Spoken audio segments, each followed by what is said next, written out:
ini saya akan menjelaskan terkait status personal. Sebelum kita masuk ke status personal, kita ketahui lebih dulu apa sih itu hukum perdata internasional. Jadi, hukum perdata internasional merupakan salah satu cabang ilmu hukum yang mengatur hubungan hukum perdata seperti perjanjian, perkawinan, kontrak, perceraian, dan lain sebagainya yang terdapat unsur asing di dalamnya, di mana unsur asing ini terdiri dari 3. Yang pertama adalah subjek hukum, yang kedua adalah objek hukum, dan yang ketiga yaitu tempat peristiwa hukum itu terjadi. Yang pertama adalah subjek hukum, di mana apabila salah satu pihak berasal dari negara asing. Kemudian objek hukum yaitu adanya benda dari luar negeri. Kemudian yang ketiga adalah tempat terjadinya suatu peristiwa hukum itu, misalnya adalah tempat dibuatnya suatu perjanjian. Di mana hukum perdata internasional ini bertujuan untuk mengetahui hukum mana yang berlaku, pengadilan mana yang berwenang, dan juga bagaimana pelaksanaan putusan yang melibatkan negara asing. Sehingga dapat disimpulkan bahwa hukum perdata internasional ini berfungsi untuk menyelesaikan suatu sengketa yang melibatkan lebih dari satu hukum nasional. Nah, sekarang kita masuk pada status personal. Jadi, apa sih itu status personal? Status personal merupakan kedudukan hukum baik bagi seseorang maupun badan hukum untuk menentukan kemampuan mereka dalam hak, kewajiban, dan bagaimana tingkah mereka dalam masyarakat. Di mana status personal ini berfungsi untuk mengetahui hukum mana yang berlaku apabila terdapat unsur asing di dalamnya, seperti kewarganegaraan, domisili, dan juga tempat lokasi kejadian hukum itu terjadi. Menurut hukum Inggris, status personal merupakan kondisi hukum seseorang dalam masyarakat yang diberikan oleh negara untuk menjamin pemeliharaan masyarakat dan institusi sosial. Dasar hukum status personal berada pada Pasal 16 Peraturan tentang Perundang-undangan Indonesia, di mana di dalamnya berisi bahwa ketentuan-ketentuan peraturan perundang-undangan terkait wewenang dan status warga negara Indonesia tetap terikat meskipun mereka berada di luar negeri. Status personal sangat penting dalam hukum perdata internasional. Hal ini dikarenakan status personal menjadi dasar bagi hakim untuk menentukan keputusan mereka dan juga untuk mengetahui hukum mana yang berlaku. Dengan adanya status personal, maka hal ini menunjukkan apakah badan hukum atau seseorang pantas atau berhak untuk melakukan tindakan hukum seperti kontrak, perjanjian, perceraian, dan juga pernikahan. Status personal terdiri dari 2 subjek hukum, yaitu seseorang atau maupun badan hukum, di mana subjek hukum seseorang ini terkait kedudukan hukum seseorang, terkait tentang hak dan kewajibannya, di mana apabila ada hubungan hukum yang mengandung unsur asing, maka seseorang ini dapat terkena 2 prinsip, yaitu prinsip domisili dan juga prinsip nasionalitas atau kewarganegaraan. Di mana prinsip domisili ini bahwa seseorang itu diatur berdasarkan tempat tinggalnya, sedangkan kewarganegaraan apabila seseorang itu baik berada dimanapun tetap mengikuti hukum dari kewarganegaraannya. Status personal badan hukum ini berkaitan dengan kedudukan hukum badan hukum atau organisasi yang diakui sebagai subjek hukum, di mana ini biasanya berada pada perusahaan atau perjanjian internasional. Terdiri dari 2 prinsip, yang mana adalah prinsip di mana badan hukum itu didirikan, dan yang kedua adalah prinsip di mana pusat perusahaan itu berlangsung.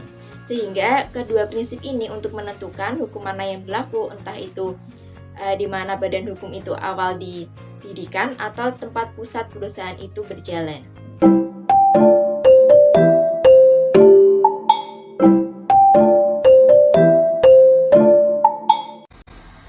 Halo semuanya, saya Talita Rahmabila Alvaroneta. Di bagian ini, saya akan menjelaskan tentang prinsip-prinsip yang mengatur status personal dalam hukum perdata internasional.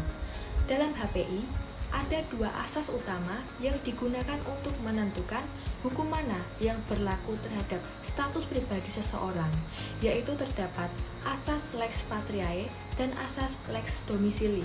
Yang pertama, asas lex patriae. Asas ini berarti bahwa hukum yang berlaku bagi seseorang didasarkan pada negara asalnya atau kewarganegaraannya. Dengan kata lain, meskipun seseorang berada di luar negeri, status hukumnya tetap mengikuti hukum dari negara tempat ia menjadi warga negara. Contohnya, seorang warga negara Indonesia sedang tinggal di Jepang dan ingin menikah, hal tersebut tetap tunduk pada hukum perkawinan Indonesia untuk menentukan sah atau tidaknya pernikahan tersebut. Hal ini karena Indonesia menganut asas Lex Patriae yang menjadikan kewarganegaraan sebagai dasar penentuan hukum yang berlaku. Selanjutnya adalah asas Lex Domisili. Asas ini mendasarkan hukum yang berlaku pada tempat tinggal tetap atau domisili seseorang. Artinya, hukum yang mengatur status pribadi seseorang bergantung pada di mana ia benar-benar menetap dan menjalani kehidupannya sehari-hari. Sebagai contoh, seseorang warga negara Filipina yang telah menetap secara permanen di Inggris akan tunduk pada hukum Inggris mengenai status pribadinya, seperti dalam hal perkawinan atau kapasitas hukum. Hal ini karena Inggris termasuk negara yang menganut asas Lex Domisili, bukan Lex Patriae. Nah, kalau dilihat dari penerapannya, negara-negara dengan sistem hukum Eropa kontinental seperti Prancis, Belanda, dan termasuk juga Indonesia itu cenderung menggunakan asas Lex Patriae. Hal ini karena mereka mengutamakan kepastian hukum yang bersumber dari kewarganegaraan seseorang.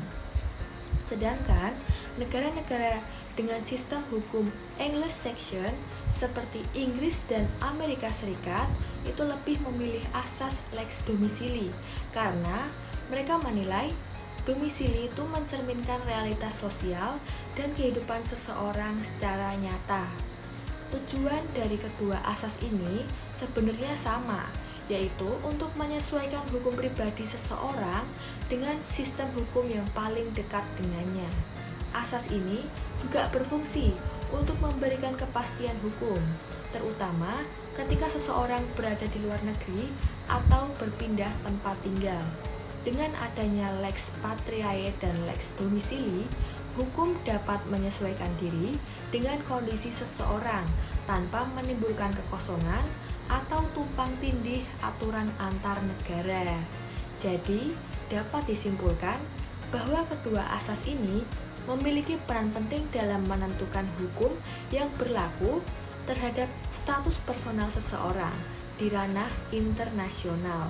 Bedanya hanya pada titik tautnya, apakah didasarkan pada kewarganegaraan seperti dalam Lex Patriae atau domisili. Nah, namun keduanya sama-sama bertujuan untuk memastikan setiap individu tetap memiliki dasar hukum yang jelas dimanapun ia berada.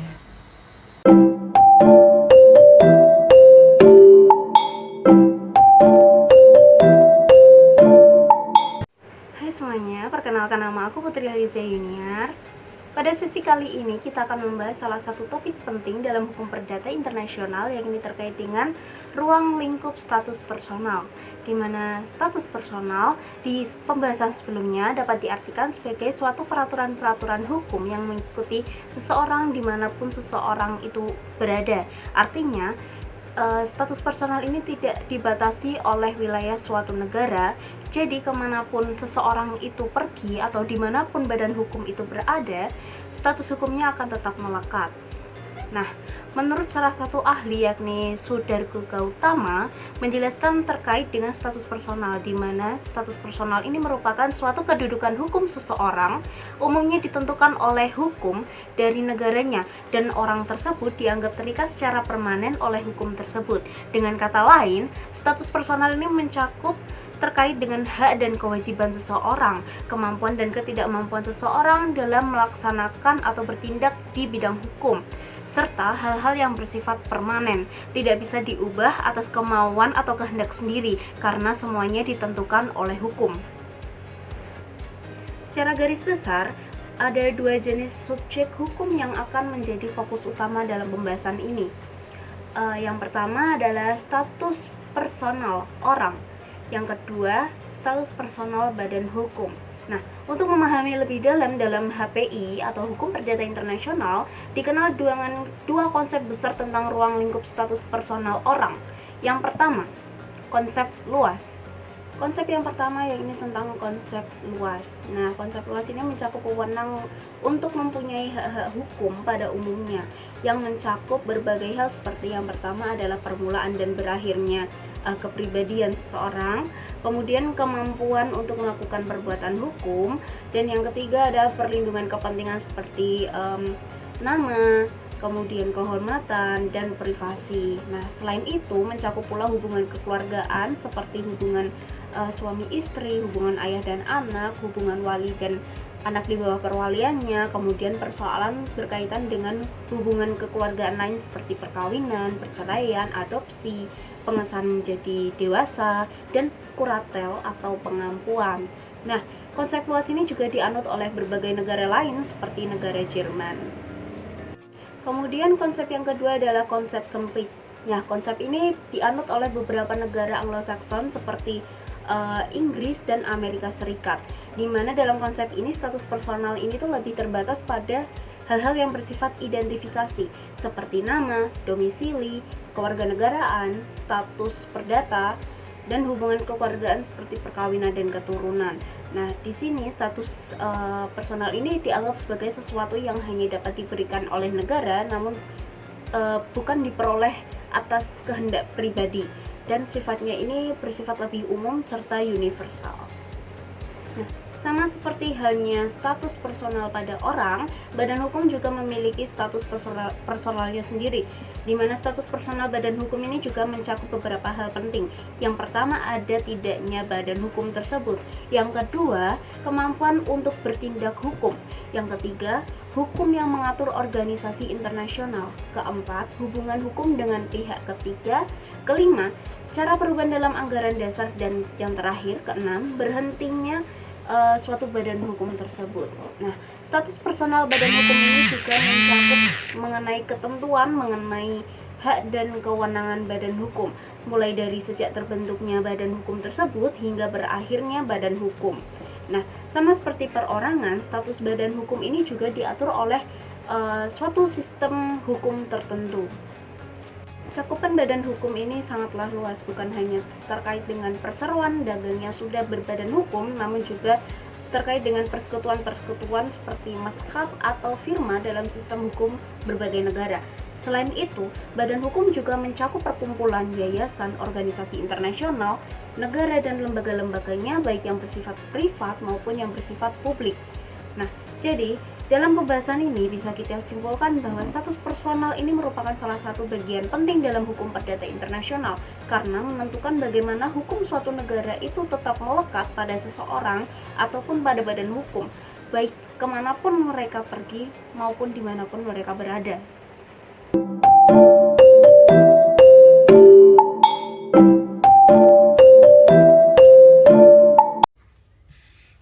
Pada kesempatan ini, saya Mita Suci akan menjelaskan tentang penentuan hukum yang berlaku dalam konteks status personal di hukum perdata internasional.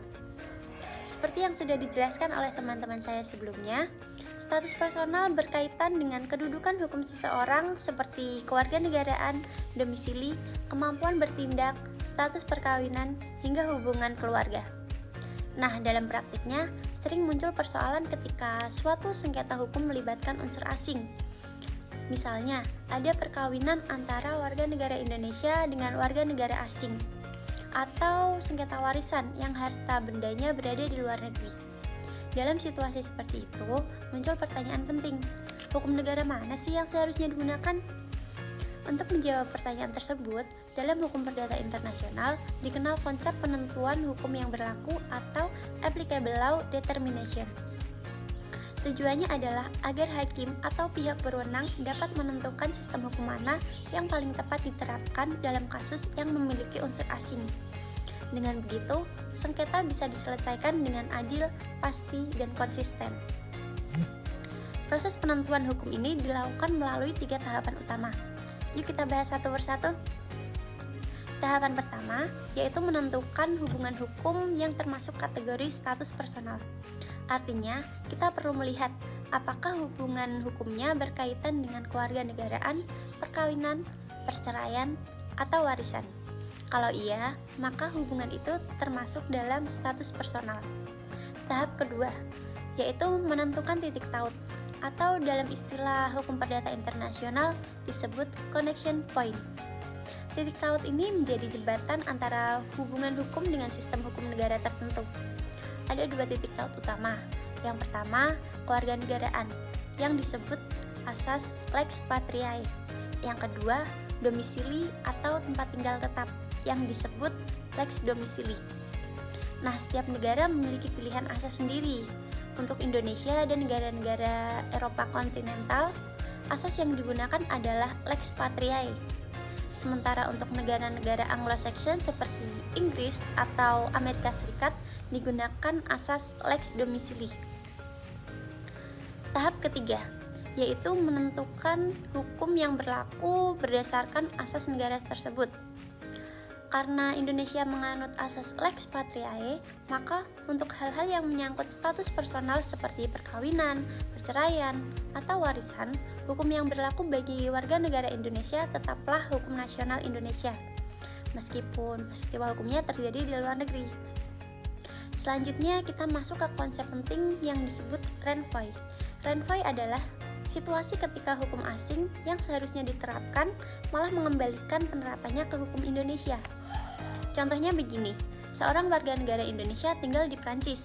Secara teori, hukum Prancis seharusnya berlaku karena mengikuti asas domisili. Namun, hukum Prancis bisa saja mengatakan, karena orang ini warga negara Indonesia, maka hukum yang berlaku adalah hukum Indonesia. Nah, pengembalian seperti inilah yang disebut renvoi. Di Indonesia, renvoi dapat diterima secara terbatas, khususnya jika penerapan kembali ke hukum Indonesia itu dapat mewujudkan keadilan dan kepastian hukum. Jadi teman-teman, dalam konteks status personal di hukum perdata internasional, penentuan hukum yang berlaku merupakan tahapan penting untuk menyelesaikan sengketa dengan unsur asing secara tepat. Langkah-langkahnya mencakup yang pertama, mengidentifikasi hubungan hukum yang bersifat status personal. Yang kedua, menentukan titik taut seperti kewarganegaraan atau domisili. Dan yang ketiga, menerapkan asas hukum yang dianut negara.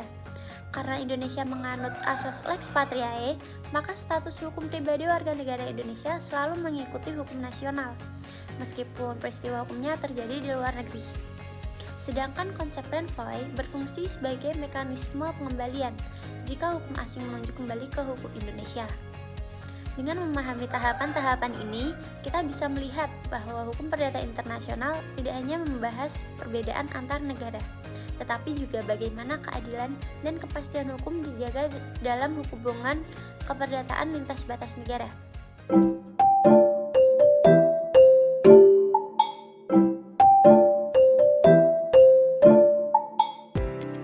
Pasti kalian menjadi pertanyaan kan, gimana jika warga negara Indonesia menikah dengan warga negara asing? Hukum mana yang dipakai? Lalu apakah menikah di Indonesia itu juga sah menikah di luar negeri? Bagaimana status anaknya nanti?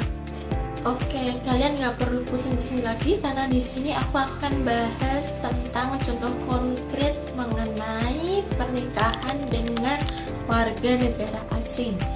Contohnya dari kasus Kak Julia Prastini yang menikah dengan Nadehan, seorang warga negara Korea Selatan. Nah, untuk Kak Julia sendiri itu kan dia warga negara Indonesia ya. Dia termasuk dari lingkup Eropa kontinental yang menggunakan asas lex patriae atau berdasarkan dengan hukum dari negara asal. Kemudian untuk Kak Daehon ini merupakan warga negara Korea Selatan, dan Korea Selatan ini juga masuk dalam Eropa kontinental yang menganut asas dari lex patriae sama seperti dengan Kak Julia tadi, dan keduanya masuk dalam asas lex patriae, yaitu hukum yang tumbuh dengan negara asal. Karena keduanya termasuk dalam lex patriae, maka keduanya harus patuh dalam hukum negara masing-masing untuk melakukan suatu perkawinan. Nah, apa aja nih syaratnya? Untuk syarat materialnya tentunya dari Kak Julia sendiri patuh dalam undang-undang perkawinan, dan Kak Daehon sendiri patuh dalam dalam hukum keperdataan di Korea Selatan. Dan untuk syarat formilnya sendiri yaitu gimana nanti pernikahan itu dilaksanakan di mana, entah itu di Indonesia atau di Korea. Karena mereka melakukan pernikahan di Indonesia, maka hukum yang berlaku yaitu hukum Indonesia. Keduanya masuk dalam agama Islam yang pada dasarnya dicatatkan di KUA. Kemudian bagaimana dengan Korea Selatan? Apakah mereka mengakui juga? Nah, untuk adanya suatu pengakuan di Korea Selatan, maka akan digunakan pencatatan di kedutaan Korea Selatan. Jadi Kak Julia dan Kak Divan ini wajib untuk mencatatkan pernikahan mereka juga di Korea Selatan melalui catatan sipil Korea Selatan.